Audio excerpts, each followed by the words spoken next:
Hi, everybody. Welcome to Law, Politics, and Society. This is your first online lecture, and most lectures will take a similar format. They will involve a PowerPoint and me going through the text and the chapter and some of the readings to give you some of the key salient points and to supplement the book, because otherwise it would be kind of a dry, boring course if you never heard from me. So this week we're covering chapter 1 in the textbook, so feel free to follow along. So one of the most important things to cover in a course called Law, Politics, and Society is to figure out what our working definition of law is going to be. And so the textbook definition really breaks the definition of law into 4 parts. The first is that law is written down, so it's a written body of general rules of conduct, so it has to be written down. It's applicable to all members of a community, society, or culture, so that means everybody is subject to the law and nobody is above the law. It emanates from a governing authority, so that is a state or parliament, a government, monarchy. It has to have legitimacy. And it has to be reinforced or enforced by government agents. Otherwise, nobody would comply with the law if there was nobody going around ensuring that people comply. If there were no police force, nobody would stop at lights and fail to speed. I mean, we would all do things against the law if we knew that there was no chance of ever getting caught. So these 4 things act as the glue often that binds people of a common culture. It binds society together under these working rules that we all accept. And so this process of law comes from a Latin and Nordic word meaning literally to bind. So this process, this understanding of having written general codes of conduct helps to ensure that all citizens are treated equally. And within this framework, there are 6 primary characteristics of culture and their relationship to law. So the textbook definition of culture is the totality of learned socially transmitted behaviors, ideas, values, customs, artifacts, and technology of groups of people. And this culture is translated through generations and passed on from one generation to the next. Within culture, there are 6 primary elements, and these 6 elements will be discussed further, each one getting its own slide.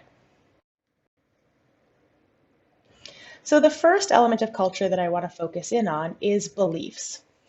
Beliefs are the ideas a society has about how the world operates.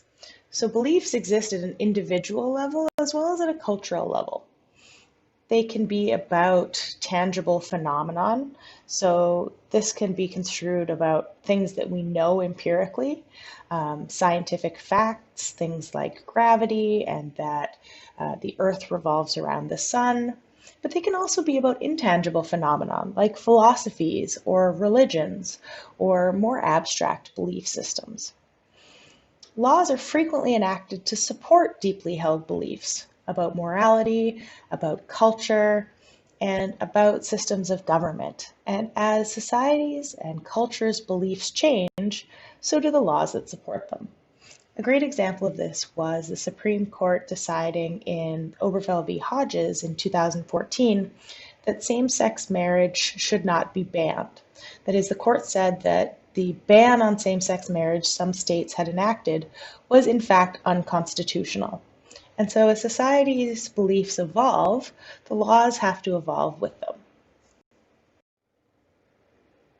The next component of culture is values, and values are a little more abstract and broad and vague than beliefs. For example, you might have a belief in God, but when asked to define what values God, this God that you believe in, has or that you share, it may be more difficult to put into words. Often things like values are normative standards. That is that we have a action component to this piece, this understanding.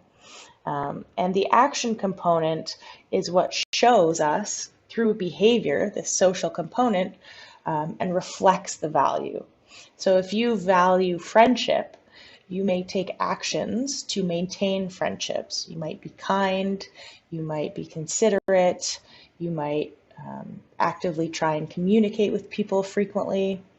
If you value hard work, you yourself tend to, work long hours or be really dedicated. You might have had a strong work ethic. And so these things can be general or quite specific. They can be things like, people shouldn't steal or people shouldn't kill because killing is wrong, right? That can be a value. That's a core value that most people have.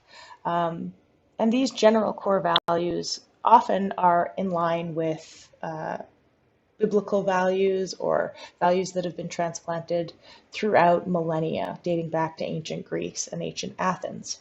And so often what we think of as American values have really been transplanted from other countries and modified to fit current day. Often some more specific values can also occur. People can have particularly specific values about things that they need in their friends or things that they need in a romantic partner.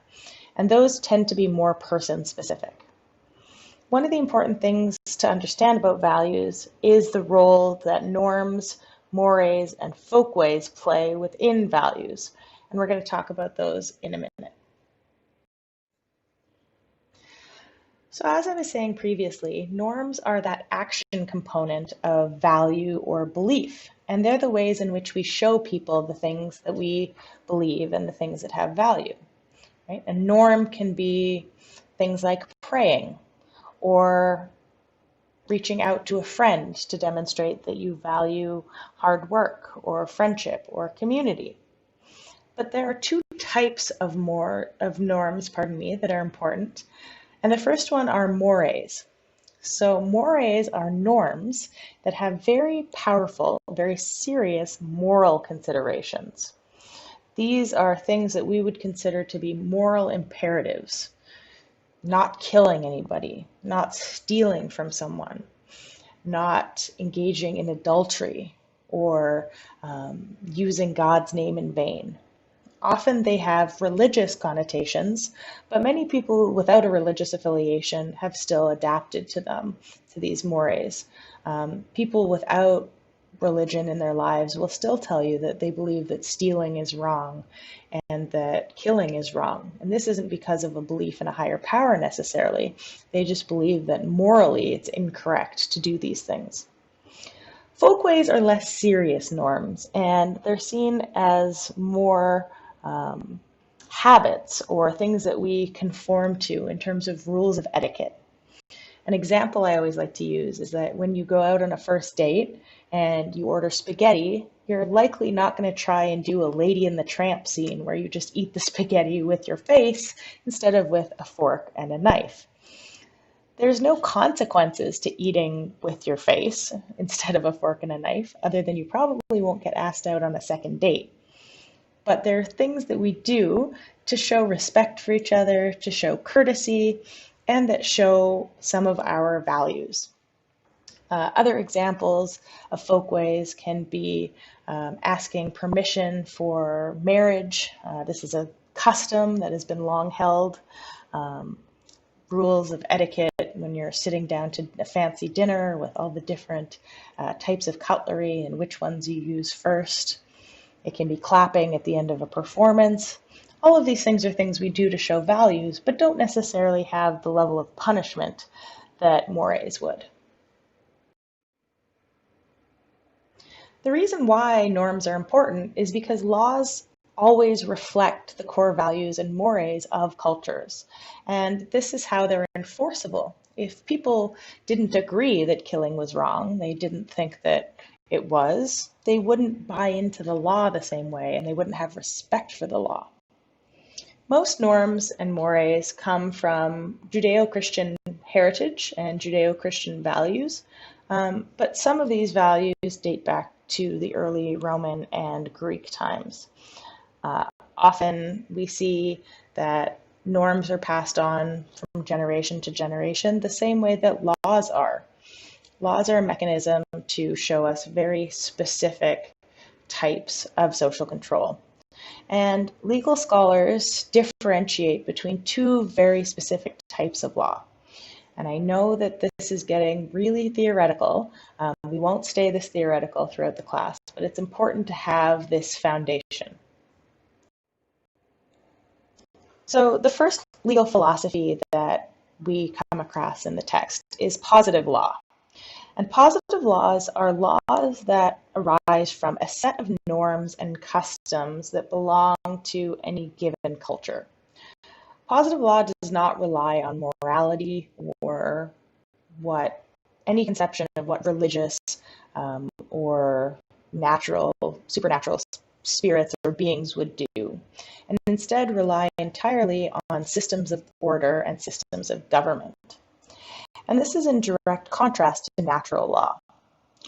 Natural law theorizes that there is a universal set of moral standards, and that morality and law are so intertwined that they cannot be separated. They cannot be removed from each other. And so natural law and positive law are sometimes seen as being at odds with each other. Legal positivism is a further subset of legal theory that believes that all law is morally relative, that cultural context here is really what matters, and that one culture can't judge another culture, as it would be difficult for them to say that they share the same morality.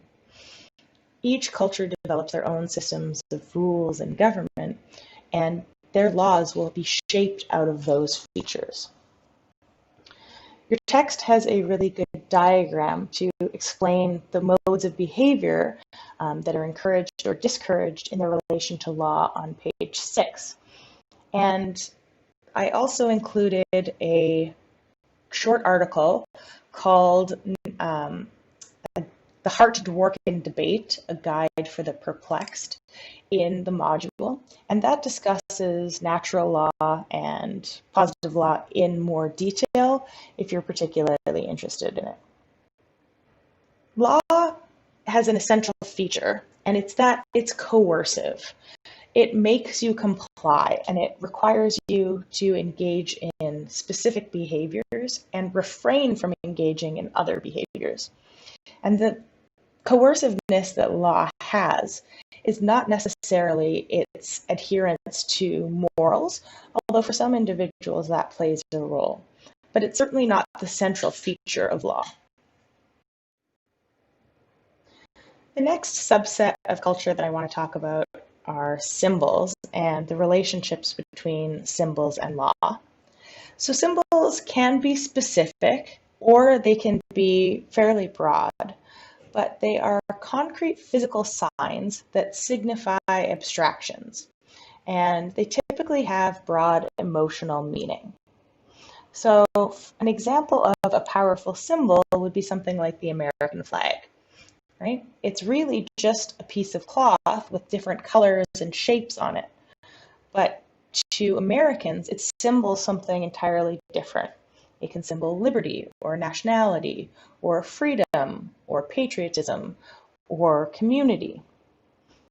While it's not particularly useful in a day-to-day sense, you don't use a flag the way you might use paper towel or soap, it invokes national pride and is useful in a more ubiquitous sense. Symbolism surrounding law is the same in that it helps feel that type of majesty that a flag can symbolize. So often the Constitution is revered the same way that a flag is, with pomp and circumstance seen as exceptionally powerful and important. And so symbols can really help legitimize and sustain law. Many people, when they think of law, think of Lady Justice holding the scales, and for them it invokes the sense of fairness or balance or equality that may they may receive within a courtroom. For some people, Lady Liberty in the Statue of Liberty outside Ellis Island evokes the same sorts of feelings and meanings about identity and nationality and the importance of fairness and opportunity. And so symbols can do a lot to affect our values and affect our ways of thinking about law.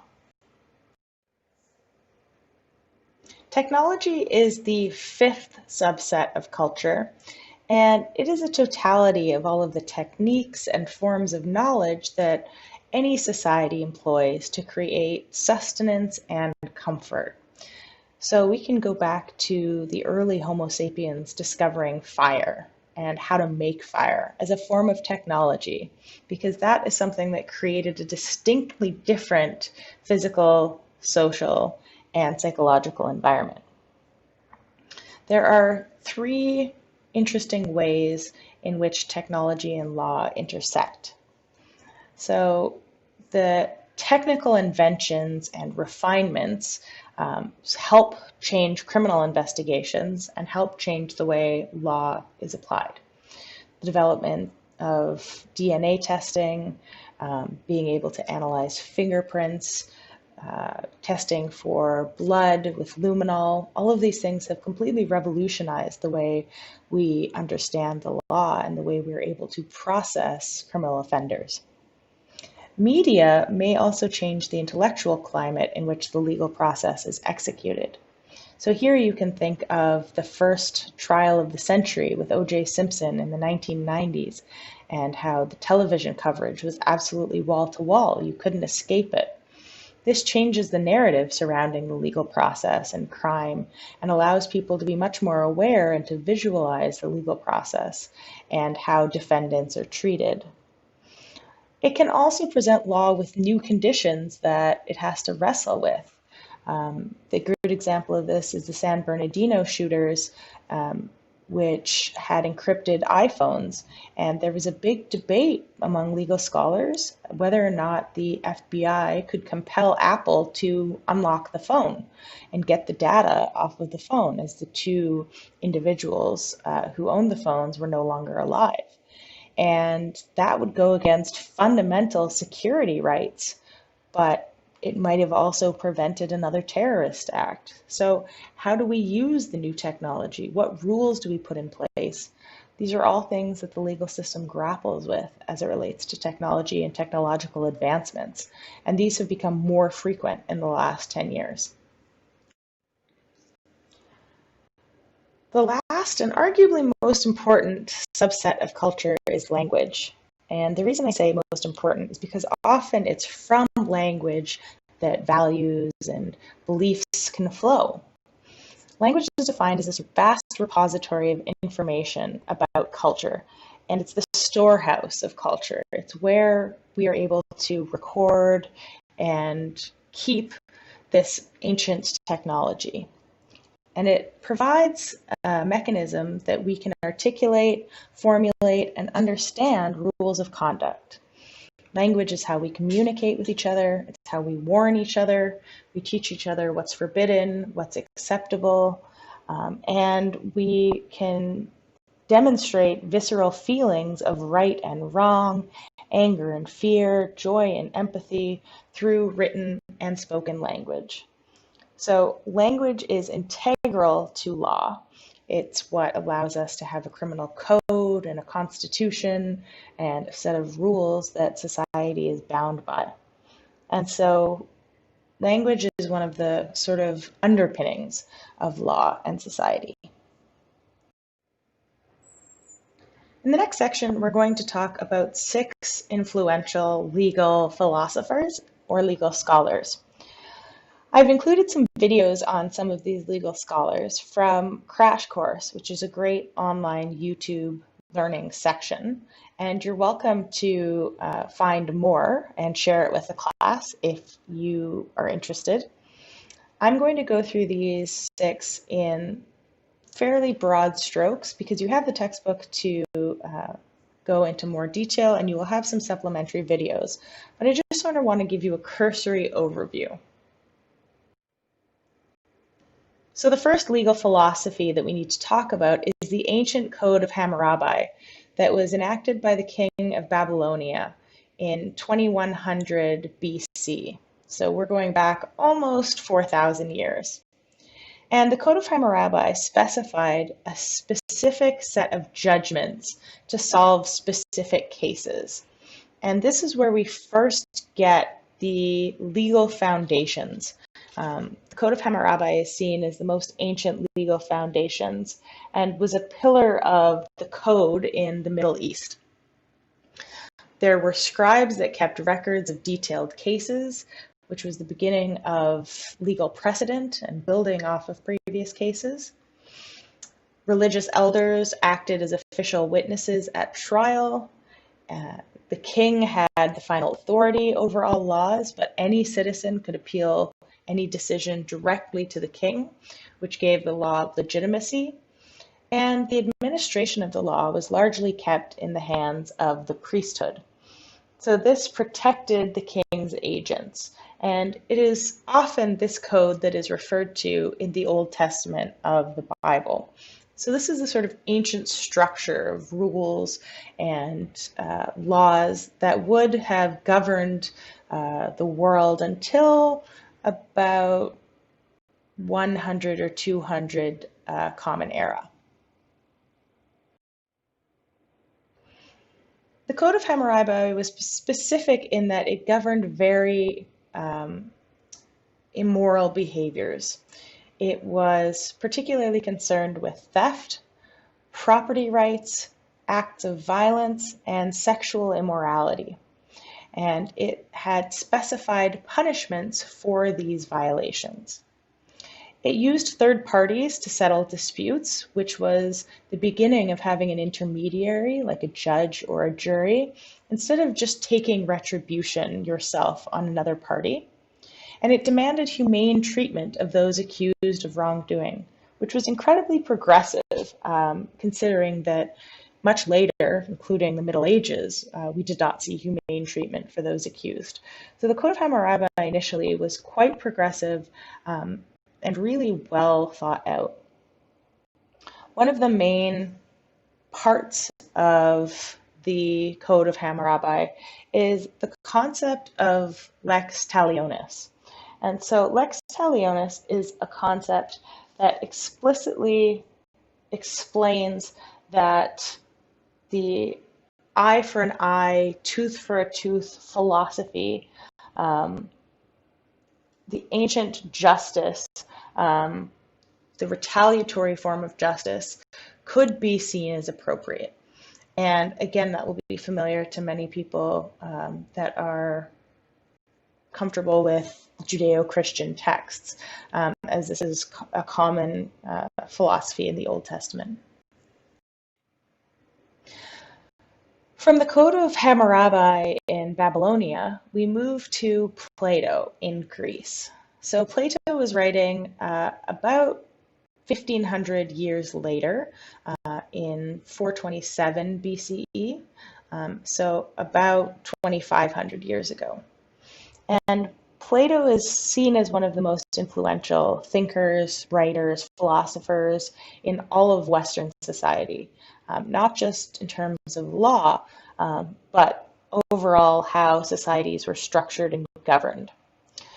And one of the most interesting things that Plato came up with was a method of inquiry called the Socratic method, which was really based off of his mentor, Socrates.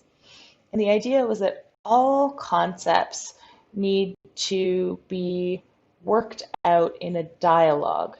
They need to be discussed, they need to be debated, they need to be explored rather than just prescribed.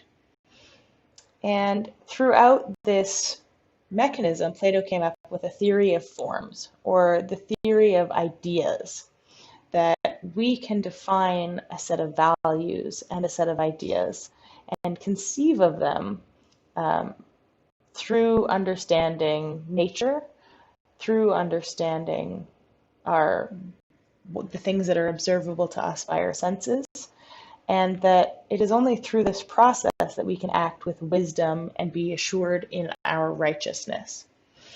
So law is one of these theories of forms. Law is a type of form. It's an idea. It's a type of knowledge.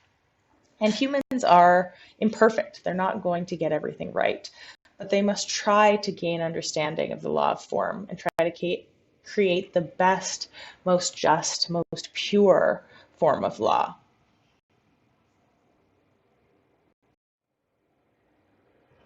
Plato was a strong believer in the necessity of law because he thought that humans were entirely self-interested and that without systems of law and government, humans would regress back into a state of anarchy or chaos.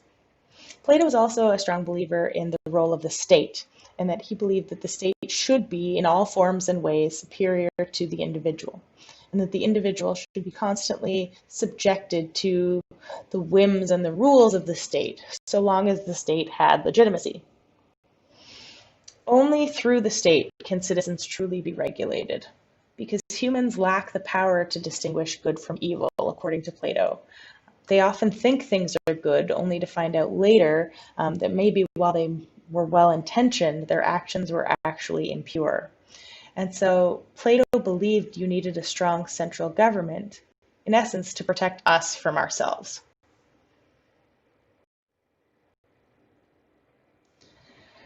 And about 70 years later, moving on from Plato and building from Plato, we get Aristotle. So Aristotle was also a strong believer in the role of the state.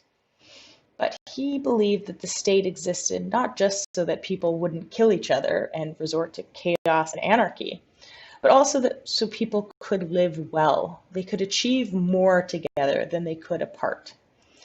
Aristotle favored an egalitarian system. He favored justice and fairness, and he also believed that there was a duty to do what was in the best interest of the many, not what was in the best interest of the few.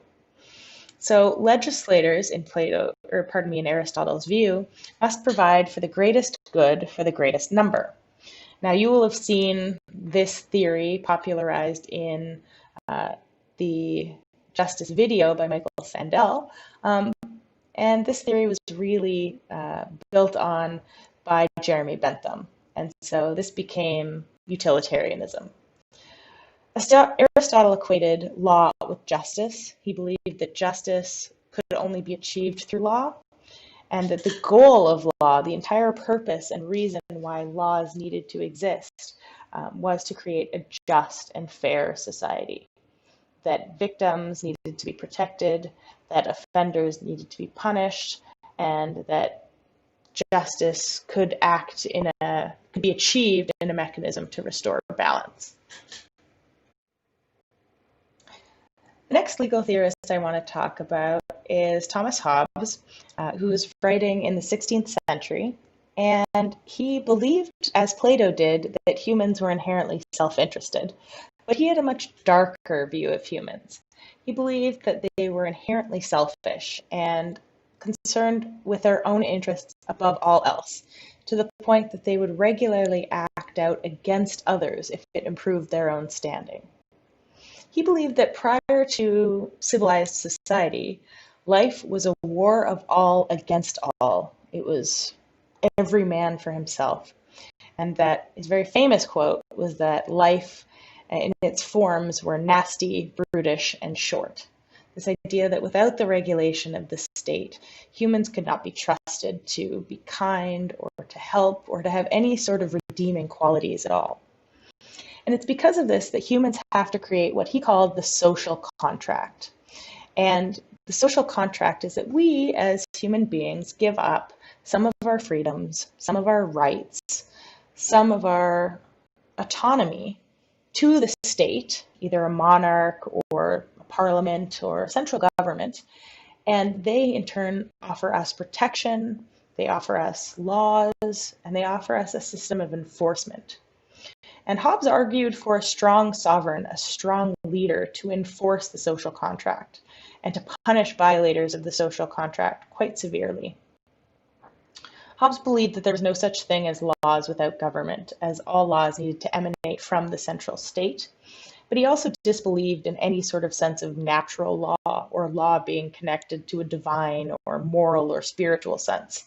He believed law was entirely relevant and pragmatic and practical to the society of the day, needing to do whatever was necessary to keep citizens in line. John Locke was writing around the same time as Thomas Hobbes, and he is sort of Hobbes's natural opposite. He was much more optimistic about humans and human nature in general, and only believed that pre-civilized society was inferior because it had no central system to give it any laws or regulations. John Locke created the understanding of humans as blank slates, as individuals born in this blank slate. And he called this tabula rasa, this idea that humans learn, they acquire knowledge throughout their lives, and that through this process, they understand right from wrong, good from evil, moral from immoral. He believed that law entirely was governed by natural laws, so he was completely opposite to Thomas Hobbes, and that law was entirely based on a sense of moral obligations, not just societal obligations. But where Locke and Hobbes agree is in the need for that social contract. Hobbes was more concerned about the social contract protecting individuals from each other, whereas Locke was interested in the social contract so that individual freedoms could be protected and that other people wouldn't be treading on those individual freedoms. The last and final philosopher we're going to talk about is John Rawls. So Rawls is the newest and most modern theorist of the bunch, and Rawls frequently compares law to a form of scientific theory that can be known and measured. He wasn't explicitly a natural legal theorist, but he did think about justice from a sort of small L liberal position. He believed that there was a system of laws that needed to favor equality over meritocracy. So it wasn't about earning fairness or earning justice, that you couldn't earn your way into fairness, that equality should be ensured by society. Everybody should be seen as equal under the law. And he envisioned that there would be arranged social institutions in this just society, that we would take care of each other and make sure all citizens were treated with equal dignity, equal respect, equal amounts of importance. Rawls also believed that individuals were rational and self-interested, the way that Thomas Hobbes did, but his focus on equality was really what set him apart. Rawls believed that the conception of equal equality was somewhat discriminatory. This idea of equal opportunity wasn't going to create equal outcomes necessarily. You can give everybody access to college, and it doesn't mean everybody will graduate with straight A's. He preferred the equality of outcome. So for him, it didn't matter how the opportunity came about. He wanted everybody in the outcome to be equal. He also posited something that is quite important, and it's called the veil of ignorance. So he believed that if humans were given a choice to rewrite this social contract, this collective agreement, humans would do so under this veil of ignorance. They would do this getting rid of people's ascribed roles, getting rid of perceived talents that specific individuals might have, that individuals would want to be everybody and they would want to help everybody. And that this way they would choose exactly the same things that he envisioned as being best for society. So Rawls is another example of someone much more optimistic about society than Hobbes was, and even to some degree Locke was, because he really wanted to ensure equality of outcome. So we now move from true legal theorists to more socio-legal theorists, or sociologists who discussed law. And there's two of them we're going to talk about, and the first is Max Weber. So Weber was a German writing in the late 19th century, early 20th century, and he believed that law was different from other systems of rules in three ways. The first is that regardless of whether or not people want to obey the law, they face external pressures and threats to do so. So regardless of if we really want to stop at red lights, society puts pressure on us to do so. Our parents tell us we need to. Our driver instructor tells us we need to. We are afraid of not doing so in case we get arrested or hit by another car and it's our fault, right? So Weber believed there were all of these external pressures that relied or that in a sense coerced us into obeying the law. And the second part was that external pressures and threats involve the use of coercion and sometimes the use of force. The idea that there would be very severe consequences for failing to obey the law is required, according to Weber, in order to ensure compliance. If you weren't afraid of the police arresting you or a SWAT team coming into your home if you're selling drugs, you might be tempted not to obey the law, and that's not acceptable.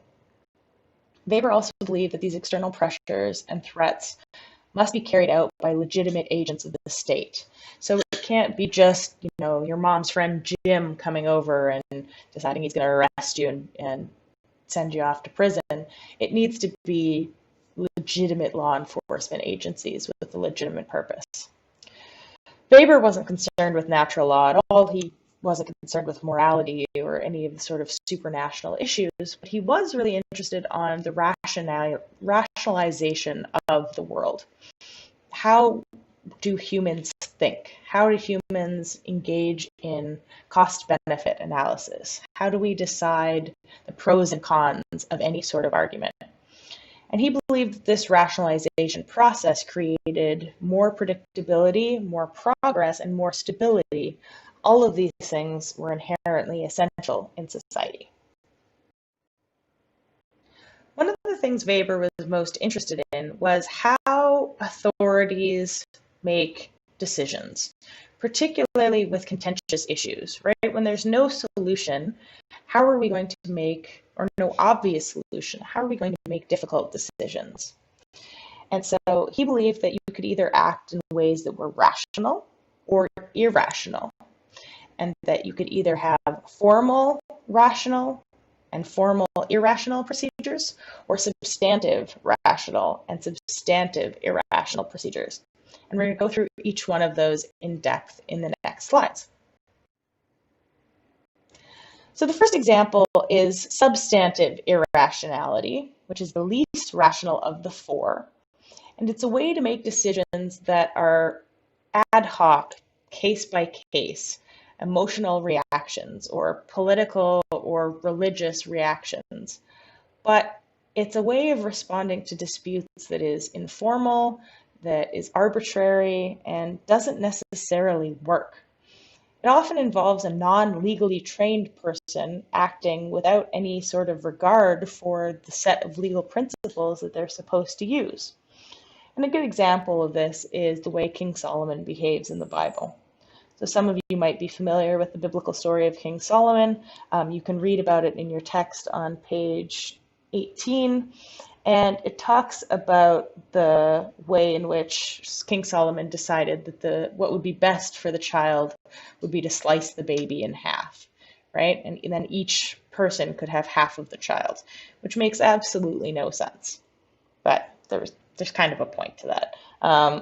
And so the decision to slice the baby in half had no legal basis. It was entirely irrational.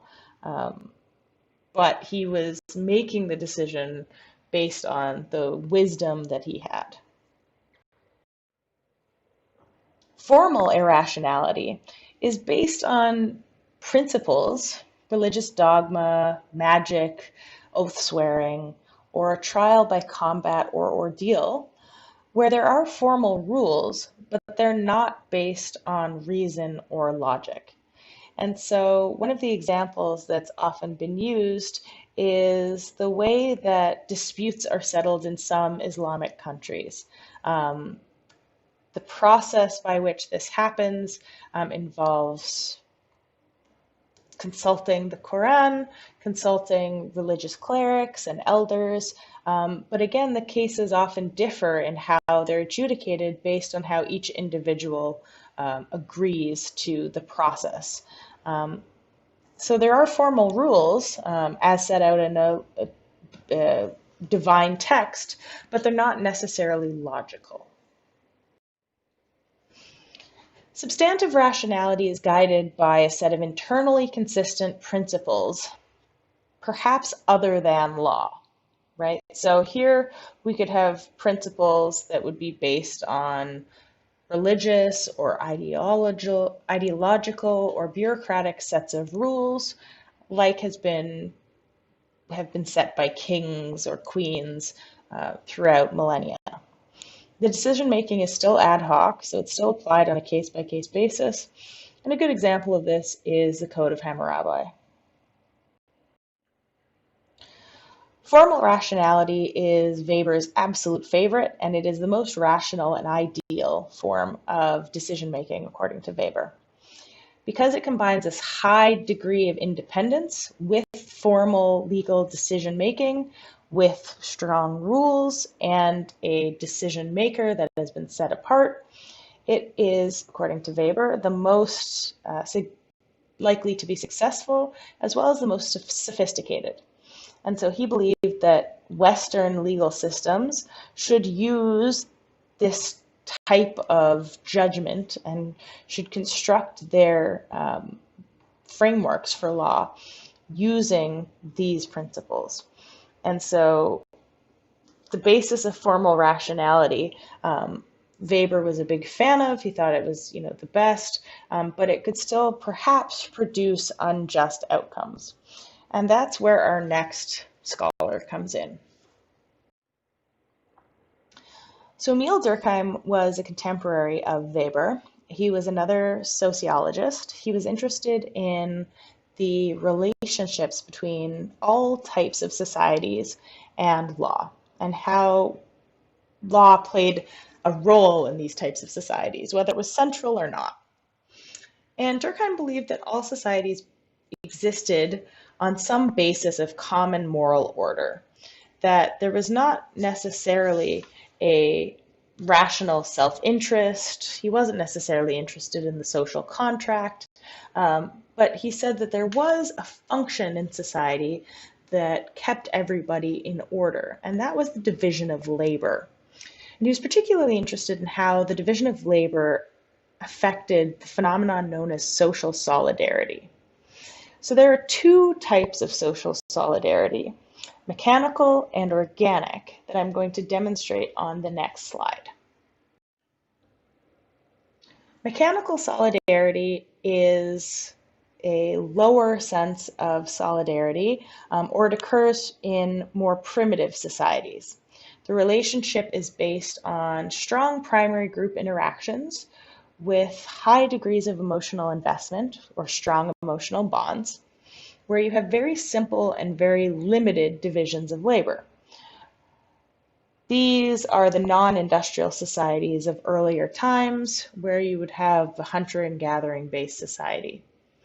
You have strong behavioral norms, and you have what's called a homogeneic society or a homogeneous society, whereby most individuals belong to the same religious group, cultural group, think the same way, act the same way, and it's the sameness that creates a sense of solidarity and oneness. This results in collective consciousness, where individuals have the same morals and values. Organic solidarity is different in that it occurs in post-industrialized societies, where you have broad divisions of labor.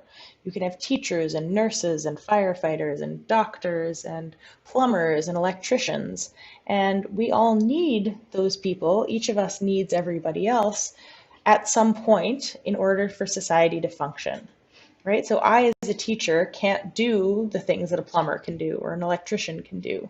but I'm going to need them at some point to make sure that my life runs smoothly. We also have more goal-oriented interactions. I need you to fix something for me, and me having the fixed thing is the end goal, which has more of a weakened collective consciousness. We don't have the same sense of purpose or the same system of values necessarily. Organic solidarity grows out of diversity and a sense of social interdependence. So we need each other, we're so reliant on each other, and that's what fosters the solidarity. It creates some tolerance among minor rule breakers as well, because we don't want to expel members of the community entirely. And this is where restitutive justice comes in. Instead of being completely focused on an eye for an eye, tooth for a tooth, we can instead believe that we can engage in a form of justice that will separate, but then eventually restore individuals to their previous place. So organic solidarity is closer to the type of solidarity you would have in modern societies where you have much more diversity. Now that we've talked about the theoretical origins and underpinnings of law, we're going to finish up by talking about the two competing perspectives on law and the purpose of law as a social function. The first perspective we're going to talk about is the consensus perspective. And all of the previous theorists that we've talked about today fall under the consensus perspective. They view society as basically good and just and more or less providing equal opportunity. They don't necessarily view individuals this way, but they have a positive view of society. They believe that society is structured around institutions like churches and schools and families and governments and legal systems to maintain social stability, which is a good thing. It also helps maintain a system of order and allows for some systems of control. Consensus theorists believe that stability is broadly achieved through cooperation and that there's a shared system of values and cohesive solidarity that binds society together. The consensus perspective theorists aren't naive. They don't think that there will never be conflicts in society or that we will never disagree, but they believe that they're really temporary and can be solved fairly quickly if adjudicated properly. In the consensus perspective, then, law is a neutral framework, and its job is to restore harmony and patch up the conflicts between the groups. Within these groups, it is assumed that there is a sharing of fundamental values and that there's just been a disagreement over how those values should manifest. Law then is seen as both necessary and just to limit socially harmful behavior and to respond when that behavior occurs. Legal codes then require a bit of a compromise between various interest groups and individuals to ensure that everybody's rights are protected. If coercion is used in the law, then that is the fault of the individual, like a bad police officer or an immoral district attorney, not an inherent flaw in the law itself. Consensus perspective theorists also believe that people obey the law out of respect for the institution of the law, not because they're afraid of the consequences. Consensus perspective theorists also believe that law is willingly supported and agreed upon by all good citizens. This is diametrically opposed to the conflict perspective. The conflict perspective views society the same way as some of the theorists we've talked about before, like Thomas Hobbes, view individuals. Conflict theorists see society as entirely unequal, unjust, and discriminatory, and that society is constantly in conflict with one another over different interests, mainly in order to obtain control of competing resources. And when there are limits to natural resources or resources like power and money, conflict is inevitable. Everybody will want those things. And so power has to be exerted to maintain order. And this is often by coercion, force, or threat of force. In this way, then, the law functions to preserve the power of the most exploitive individual, and it really creates a system of oppressive and sometimes tyrannical rulers. The two most prominent holders of the conflict perspective view would be Karl Marx and Friedrich Engels, who believed that you needed to understand law through the framework that society is a class struggle. Society is consistently fighting over scarce resources and how to get the most for themselves.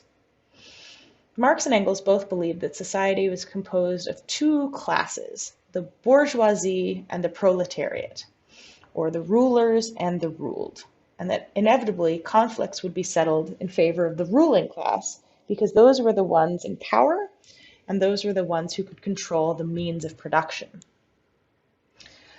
Citizens accept this because of a concept known as false consciousness.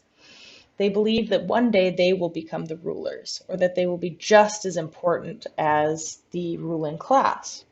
This is deliberate on the part of the rulers to create this class consciousness, this false consciousness, because they want to keep the citizens oppressed and avoid a revolution.